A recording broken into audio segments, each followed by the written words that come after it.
I found that nothing in life is worthwhile unless you take risks. Nothing. Nelson Mandela said, "There is no passion to be found playing small and settling for a life that's less than the one you're capable of living." Now, I'm sure in your experiences in school and applying to college and picking your major and deciding what you want to do with life, I'm sure people have told you to make sure you have something to fall back on. Make sure you got something to fall back on, honey. But I never understood that concept, having something to fall back on. If I'm going to fall, I don't want to fall back on anything except my faith. I want to fall forward. I figure at least this way I'll see what I'm going to hit. Every failed experiment is one step closer to success. You've got to take risks, and I'm sure you've probably heard that before, but I want to talk to you about why that's so important. I got 3 reasons, and then you can pick up your iPhones. First, you will fail at some point in your life. Accept it. You will lose. You will embarrass yourself. You will suck at something. There's no doubt about it. And I know that's probably not a traditional message for a graduation ceremony, but hey, I'm telling you, embrace it, because it's inevitable. And I should know. In the acting business, you fail all the time. Early on in my career, I auditioned for a part in a Broadway musical. Perfect role for me, I thought, except for the fact that I can't sing. I didn't get the job. But here's the thing. I didn't quit. I didn't fall back. I walked out of there to prepare for the next audition, and the next audition, and the next audition. I prayed. I prayed. And I prayed. But I continued to fail and fail and fail. But it didn't matter, because you know what? There's an old saying, you hang around the barbershop long enough, sooner or later you're going to get a haircut. So you will catch a break, and I did catch a break.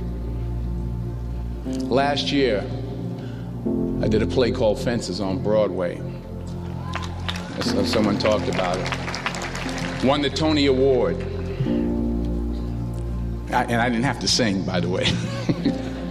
But here's the kicker. It was at the Court Theater. It was at the same theater that I failed that first audition 30 years prior. The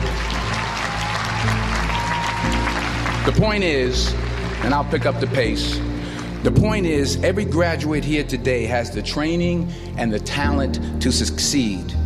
But do you have the guts to fail? Here's my second point about failure.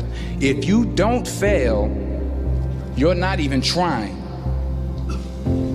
I'll say it again. If you don't fail, you're not even trying. My wife told me this great expression. To get something you never had, you have to do something you never did.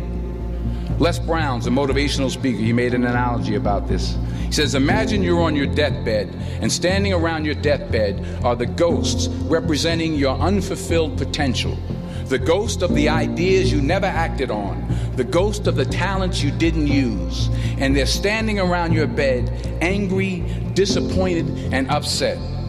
They say, we came to you because you could have brought us to life, they say.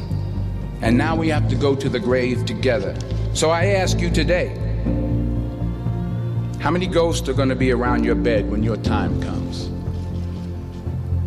All right, now here's my last point about failure. Sometimes it's the best way to figure out where you're going. Your life will never be a straight path. I began at Fordham University as a pre-med student. I took a course called cardiac morphogenesis. I still can't say it. It's cardiac morphogenesis. I couldn't read it. I couldn't say it. I sure couldn't pass it. So then I decided to go into pre-law, then journalism. And with no academic focus, my grades took off in their own direction. Yeah, down. I was a 1.8 GPA one semester, and the university very politely suggested that it might be better to take some time off. I was 20 years old. I was at my lowest point. And then one day, and I remember the exact day, March 27th, 1975, I was helping my mother in her beauty shop. My mother owned a beauty shop up in Mount Vernon. And there was this older woman who was considered one of the elders in the town. And I didn't know her personally, but I was looking in the mirror, and every time I looked at the mirror, I could see her behind me, and she was staring at me. She just kept looking at me. Every time I looked at her, she kept giving me these strange looks. So she finally took the dryer off her head and she said something I'll never forget. First of all, she said, "Somebody give me a piece of paper. Give me a piece of paper." She said, "Young boy, I have a prophecy, a spiritual prophecy." She said, "You are going to travel the world and speak to millions of people." Now, mind you, I'm 20 years old. I'm flunked out of school. In fact, like a wise ass, I'm thinking to myself, maybe she's got something in that crystal ball about me getting back into school next fall. So when I got back to Fordham that fall, I got in, I changed my major once again for the last time. And in the years that followed, just as that woman prophesied, I have traveled the world and I have spoken to millions of people through my movies.